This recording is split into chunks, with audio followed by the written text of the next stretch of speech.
Welcome, everyone, to episode number 45 here on the Proven Knowledge Podcast. This is the Creator Series. Today I welcomed a DMV native. Well, she's from Brooklyn, but moved to the DMV now. Her name is Teniele G. She's a rapper and a singer. I connected with her, I think, in probably October or November. I sent her, some music, kind of like how I do with a lot of artists. I send them beats and everything through Instagram. I remember coming across her page and just seeing a lot of cyphers she was doing with local radio stations and things like that, and I thought she was an incredible talent. So I, reached out. We kind of got a conversation going and everything, and we might be working on music in the future, but for now, I just wanted to get her on the podcast to kind of, shed some light on her backstory and everything. She's a veteran. She's done a lot of different things in entertainment.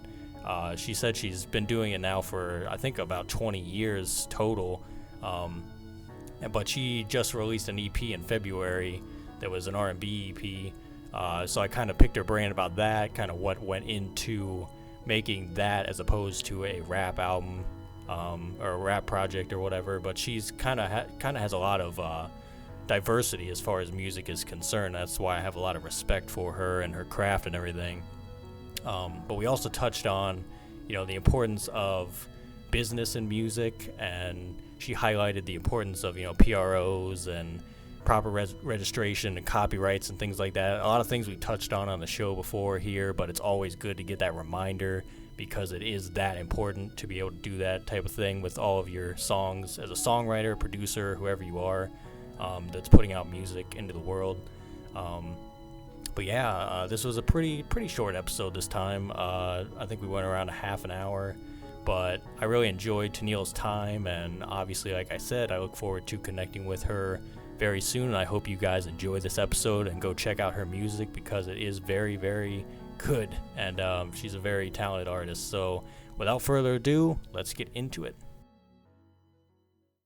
Welcome, everyone, to episode number 45 here on the Proven Knowledge Podcast. This is the Creator Series. Today we have a DMV native. She's an incredible rapper, singer, songwriter. Her name is Teniele Graham. How are you, Teniele? I'm doing great. How are you? I'm great, like I said, and I'm glad to finally connect with you after, we've been talking for a few months, I think, back and forth about music and whatnot, we connected about you being on the podcast and everything, so I'm glad to finally make it happen. So, to start off every episode, we kind of have the guest just give a little bit of background about how you got into music, kind of what your story is, just a real brief summary of that, and maybe for those that have never heard your music, what kind of style do you do and all that good stuff? Okay, well, for artists, I go by Teniele G. You gave them my full name, but that's even better. I'm sorry I had to drop that. Well, yeah. It's all good, but Teniele G, I started music when I was about 10 years old, originally from Brooklyn, New York, moved to the DMV area at 10.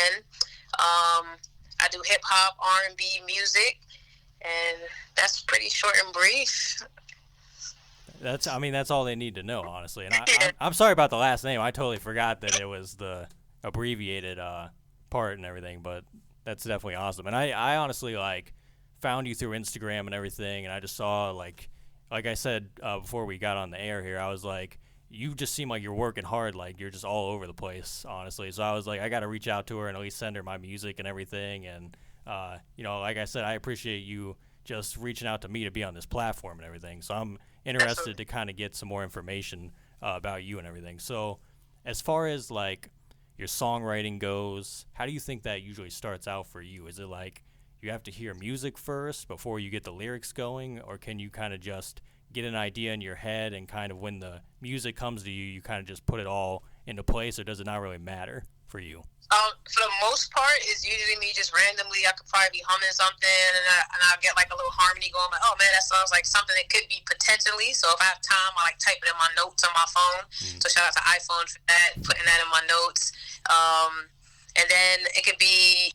Sometimes I don't go back to those words or those couple of bars and lyrics that I've written down. So a lot of them sometimes go unused. Then I'll probably go listen to a beat and I'm like, I could fit something in that, and then I'll adjust my lyrics to the beat, or an extended, sometimes I'll do listening to the beat. Depends if it's random or if I'm on a working with someone, and they just playing the beat, and I'll start writing to that. And everything is really pretty quick for me too. So it's just like if I hear something, it's easy for me to write. If I don't hear anything, it's still easy for me to write. Yeah. I don't know if you touched on this in the intro, but how long have you been like rapping and everything? Like how many years have you been doing that, you think? So what's about 10, at least 20 plus years. I'm 31, about to be 32. So yeah, I've been doing it 10 years old. I started rapping. I was always like in choirs and whatnot, but then I really started rapping at 10. They weren't really real songs back then until I learned how to make a real song. It's probably like 6, 8 bars. I thought that was a song. Like I never knew about counts and all that. But I learned and it progressed. So definitely that's how long I've been rapping and singing. Started recording at 14. So you'd say it probably comes like much easier to you nowadays than it did probably like 10 years ago, even just from like practicing every day and everything. Yep, definitely does. It's just a breeze in the studio. As far as like being young and not being able to get in the studio at one point when starting off, so it was always like recording in home, and I learned everything on my own first, like as far as like engineering and whatnot. So over those years, from that beginning part till now, it's just like too easy now. It's just in and out, and it's because I guess of not being able to afford the studio time. So when you do afford it, you go in and you don't mess around because you practice at home, and you get to the studio, you waste no time. So I kind of been the same way, even with my own studio. I'm just in and out. So that's kind of a good segue, because the next question I had was, during the pandemic, a lot of things were kind of shut down as far as studios are concerned. So were you more just in your home doing stuff, or were you in the studio, or what's that kind of been looking like the last few months for you? So for the last few years, even before the pandemic, I have my own studio built in my house. So that was always a dream. So when I bought my house, that's I'm actually in the studio right now. It's perfect then. It works out great. Yeah, so it's just whenever I want to go in it, I go in it. But the crazy part is, you think when you have a studio, you're in it all the time. I could just be in the next room next door. It won't even be in here.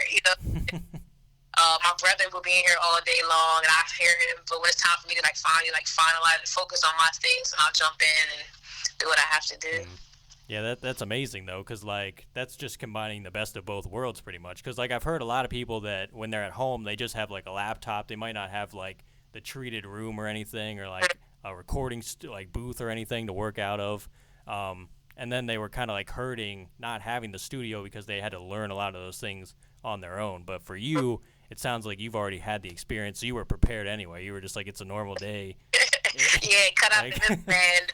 Brother, he's an artist as well and a great engineer. So I don't do the engineering. I suck at engineering now. I can do the basics. Like when I was younger, those programs weren't as high speed as they are now, so it was just easy to do that. But now, Pro Tools, you can't get me on there trying to figure out how to mix and master. So I'm glad my brother is here to do that and help me with that. That's super awesome. So as far as when you were coming up, who do you think were your biggest musical influences who made you say, I want to do this as a career? I would say growing up and seeing Usher Raymond, R&B singer, he was a dancer, great entertainer. He was young at the time. I was way younger than him, but at the time he was a teenager when I saw him come out at the same time as Aaliyah. Rest in peace to Aaliyah and her talent, her singing. And then, of course, my era was mostly Lil Bow Wow at the time. We were about roughly the same age. So I was definitely paying attention to him. He was that cool kid, rapping, and everybody loved him back then. And then you had Lil Romeo. Just all the young artists were the ones that motivated me. I got to do that too. And then, of course, as I got older, listened to Tupac and Biggie, and those were definitely artists that I love, their storytelling narratives when they wrote songs. And that's the kind of way how I am when I write storytelling, New York vibe. It just came natural after the fact. So out of those artists, or maybe anyone else, is there anyone that you'd ever want to do a collaboration with that you could see would be a perfect fit? Of course. I would definitely love to work with Chris Brown. He's around the same age as myself, and he's been in the game since he was about 16 or so. And he's just been killing it. He had been on the radar since, somebody that's creative and extremely talented as Michael Jackson. He's like the young Michael in the game. Trey Songz, I would definitely love to work with Trey Songz. Jacquees, I opened up for him a few years ago, so I would definitely love to work with him as well. As far as rap artists, let me see. Shoot, maybe Dave East in New York, just because he's chill. There's just so many great people out here for real. Anybody that's doing their thing and I rock with their music every day is definitely people I would love to work with. The Chris Brown one's pretty interesting because I could kind of see like how what you do kind of parallels with him, because he always had like he started out like heavily in the R&B and doing the dances and stuff, and then like around 2011 he started like rapping, and like he did like that whole, it was the album that had the Lil Wayne and Busta Rhymes song. It was like a lot of rap on that whole album. I forget what it was called, but I always thought that was interesting how like he always tried different things. Like even today, like in his features and like sometimes you'll have him rapping, sometimes you'll have him just doing a hook, singing and stuff. So like, a lot of people like have a lot to say about Chris and like his past and everything, but I've always had respect for him as an artist just because he stayed with it for so long. Ever since he was a kid, now he's fully grown and everything, and he continues to still like develop his sound and everything no matter what. So that would definitely be an incredible collab, and all those I think are pretty good potential collaborations. So as far as the music that you've already done, what do you think is the most memorable like song or project that you've created or that you've been a part of so far? Most memorable will be my first album when I did that and recorded it when I was in Germany at the time, in Saarbrücken, Germany. I went to a studio, met with this gentleman named Roz with Vam United. That was definitely a great experience. An entirely different country and the official, great studio quality, great guy.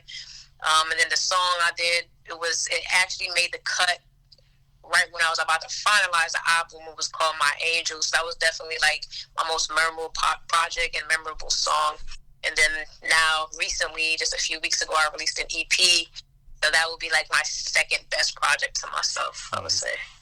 That's another great segue. I think you're predicting my questions here, because my next one was about the EP. It's called what? Known to Love R&B, correct? Yep, yeah. Yep. So I was curious because like, when I saw like your Instagram and everything, I just saw you like barring up, like you were just going hard, rapping, and then like February hit and you're like, here's this like R&B EP, and it was mostly singing. So I was curious as to like, was that just for like the Valentine's season? Is that where you kind of came from, or like what's the story behind the 4 songs on there? So the story behind the 4 songs, it was not anything to do with Valentine's Day. That's why I didn't drop on Valentine's, because everybody drops on Valentine's Day. It was close. It was like a few days after, I think. But yeah, it was about 4 days. Exactly. But it was actually, I was going to drop an R&B album, EP, but this was like 2 years ago. I'm thinking about dropping this, right? Mm-hmm. So I think about 3 of those songs, no, about 2 songs were already done like 2 years ago. I just back in the studio recently, right before releasing it, and we did something. Touched it up a little bit, mixed it over again, because, over the 2 years time span, my brother got way better at mixing. Put that out. I was actually supposed to be 5 songs, but the 5th song, which is a great song, I didn't even get to put out. I ended up leasing the beat, but then when I was uploading it, it got flagged. And then it was saying this artist, I did not know who he was. It was like found out it was a German artist signed to like maybe Universal, I think. And they had bought the beat like 2 months after I leased it. I was like, wow. But I sat on it for years, you know what I'm saying? So I was just mad at myself, and that was a lesson learned in a way. Like, buy the exclusives right as soon as possible when you know it's a hit, So I just gave it away for free. I had people sign up for like exclusive song, emailed it out to them. So it should have been 5 songs. And Known to Love R&B, it stems from me always singing R&B songs. I'm always incorporating R&B songs or harmonies into my music when I'm rapping, like as a hook or something on a verse, or having somebody else sing a verse or whatnot. And everybody, my Instagram page, I'm always like in the car singing. I'm always on Pandora listening to old songs, and everybody knows. If you know me personally, you know I love R&B. Like, I'll rap, but I'm playing R&B like 99% of the day. So that's where that stemmed from, and it came with like a vibe, and I love like 90s R&B. So that's definitely where that project came from. Well, hats off to you, because I really enjoyed it, honestly. I'd like to see you do, like, a full album like that eventually. I don't know if you have that, like, in the works, but that would be pretty incredible. So I know you said, you're from Brooklyn. now you live in the DMV. What are the differences between like the two places as far as the music scene? Maybe is there anything that you noticed kind of like is a very noticeable difference as far as how people kind of approach a career out here? So I haven't been in New York or lived in New York as an adult. But I did go back to Brooklyn for music a few years ago and actually performed out there. So that was definitely great, going back to my hometown and actually performing as an adult and networking with other artists in New York that I never met if I didn't go out there. You just meet them face to face. So I really couldn't tell you much and that's only just from what I see online. And then I have some friends that do rap and they live in New York as well. I know it's pretty tough. I think it's more, to me, it might be more artists in New York that, you know what I'm saying, just this is a city. That's a city everybody flocks to. Not a city, but a state everyone flocks to for music and musical entertainment business overall. So I think it's pretty, like, probably tough to stand out when you're in New York, you know, because they just go hard. It's like if you're from there, it's just like in your nature, just go extra. And in the DMV area, it's pretty spread out. You know, you would think it would be more artists, but because there's a tri-state area in a way, you got DC, Maryland, and Virginia. I don't know. You can find a way to stand out here because everything kind of connects in a way. We have the certain radio stations out here. We have the certain people that always host these events for artists. So you kind of can stand out if you're persistent and you're actually great at what you do. So that's the difference that I can see just from the outskirts of New York, even though I'm not living there anymore. Now, I know, like, you've gone to a lot of open mics and radio stations and done a lot of interviews and things with different people. So how important has networking been to your success, you think, as far as, like, getting that exposure? Man, networking is definitely a number one thing that you have to do in this business, and positive relationships with the people that you network with. So that has definitely helped me over the years, from the U.S. to in Europe. It's definitely it's been good for, so like ended up being friends with people that brought artists into the cities. You know, that's how I was able to open up for like Jim Jones, Jacquees, Lloyd Banks, Joe Budden. It was just because I was good with had a great relationship with someone, and they loved my music as well. So every time I knew firsthand when somebody was coming before everybody else knew they were coming. Like, hey, so-and-so's coming. You want this show? Yeah, I'll get that show. So-and-so's coming. You want this one? Nah, I'll pass, but appreciate you for it. Yeah. You know, and then I have people like with the 95 WPGC 95.5, one of the popular radio stations out here in the DMV area. I was able to build a connection with someone that helped a lot of entertainment artists. I said entertainment artists, independent artists at the time, and they reached out to me and, you know, got my first exposure on 95.5 doing I think it was like a freestyle kind of cipher. And I thought they were overlooking me, and the entire time he was planning on when he wanted me to get on the show. I was like, man, they're not even picking me up. And then surprise, like watching me. I'm like, oh, that's crazy. Thank you, you know. So just being good with people, and they see the work that you're putting in. People are paying attention, and building those positive relationships have definitely helped me over time. Was there ever a point that you kind of had to leave your comfort zone in a way as far as that's concerned? Were you ever like kind of like, nah, I don't really want to get out there, and I'm kind of like don't have the full confidence in my music? Or did you always have the vision like, this is what I want to do, and in order to do it, I got to get out there and like meet these people? So always been confident with the music, but what I did have to step out on was that first time doing that cypher in WPEC 95.5, and then again I did another cypher that was not on the radio, but it was a lot of exposure behind it. I just did a recording that they put out in the area for the different artists, so I did that, and I was like, you know what, let me just go out there and do it. You know what, why not? They're out there doing it for free. They rock with me. So, and that was about maybe around 2015 to 2016 time frame, and that was something that was like, oh, I did it. It's easy. Okay, cool. It came out great, you know. So just being open to working with different types of artists and producers, you just definitely got to step out there. You know, even with the Known to Love R&B, I'm not the best singer in the world, but I still did it, put it together, and I put it out. And then I get a lot of great positive feedback on it. So it's just things that you just got to tell yourself you got to do. And then if you love the game, you got to see what's going to take you to the next level. It's like, I can't be stagnant. That's what I can't do. So it's like, what can I do different this year or this month or in the next few months? What can I do different that can make me go to the next level? So as far as like the business goes, as far as the music business, is there any advice you'd give to someone who's trying to get into music that you'd say is very important, that if you don't know that, it might come back to, hurt you in the future? So in the business aspect, I will always say copyright number one. Even if it's something that you just want to put out there for fun, just copyright it, because you never know how somebody else with a bigger name now hears that, uses it however they want to. But even though they say you don't legally have to do it, because once you put it out and you were the sole, composer of something or author, it's still, you own the rights to it. But when if somebody's in the game and they got more money, more connections, and the legal team is extremely fast, you just got lost in the dust, and then they found a way to cover it. You know what I'm saying? So you just have to be very careful with that. So always copyright things, trademark, and that's definitely number one.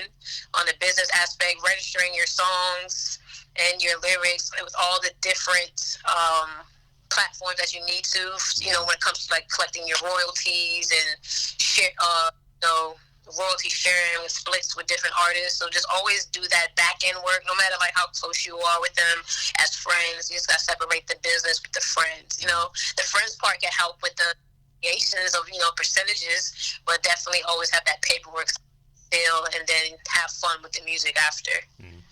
I'm very grateful for what the app Clubhouse has been doing with like getting conversations like this going in real time with people, because I've been in a lot of rooms where like the independent artists are in there with these executives and everything, and they have no idea about like PROs and like metadata and how all this stuff works, and they're just kind of like, whoa, like it works like this, and I'm like, this is amazing, because like 5 or 6 years ago when I started learning that stuff, I was like, this makes no sense to me, and I have no one here to like explain it.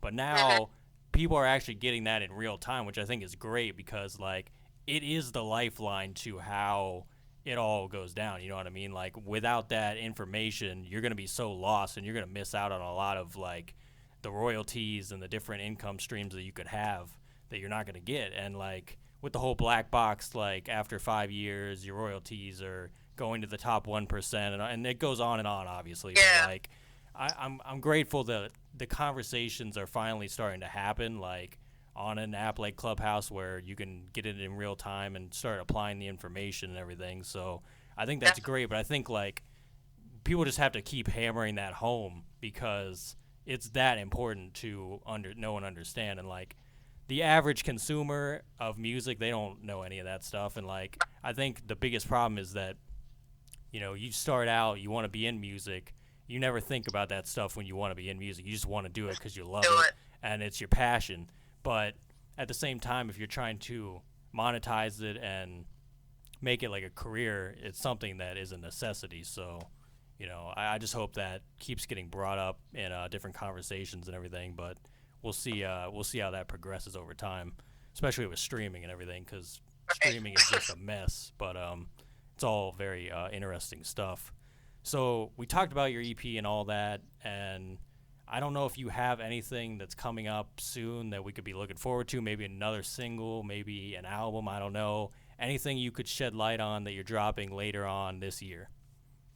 Later on this year, so I don't have another project that I'm going to do. I do have singles that I haven't released that didn't make the album, so I might, start spreading that out and releasing it. But most likely, I think I'm aiming to shoot at least 1 or 2 more music videos for the 4-song EP.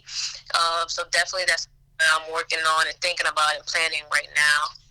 And maybe I'll have features come out, or what, other artists want to, put something out this year. But right now, a full project I don't have in mind at the moment. Okay. Either way, I'm looking forward to all of it. So I'll take whatever I can get as a fan here. So, but And you know what's crazy? Because right when I was wrapping up the album, because you make beats, correct? Yeah. Yep. So I was listening to a few beats, and I thought I was. So with me, I'm very picky, and then it's like I had one that I wanted. I was like, I listened to it, but it was a song I was gonna have my brother feature on, and then he wasn't really like feeling that one beat that I had, and I was like, all right, let's look for something else, and then that's how that last one, when the EP came about. So one of your beats almost made a cut on my EP. So I'm definitely gonna look forward to working on a song with you in one of your beats that you produce. So definitely gonna do that. Well, I appreciate that, first of all, for even you checking out my stuff, but, it'll happen in the right timing. That's what I always say about, everyone I work with is just, it'll happen when it happens, but, definitely I'm about it. So we'll just put it out there and, we'll see what happens, but, looking forward to that for sure. So where are you at on social media? Obviously you're on Instagram. Are you anywhere else where people can find you at? Yeah, I use Twitter. Twitter would just be my first name, Teniele, Teniele.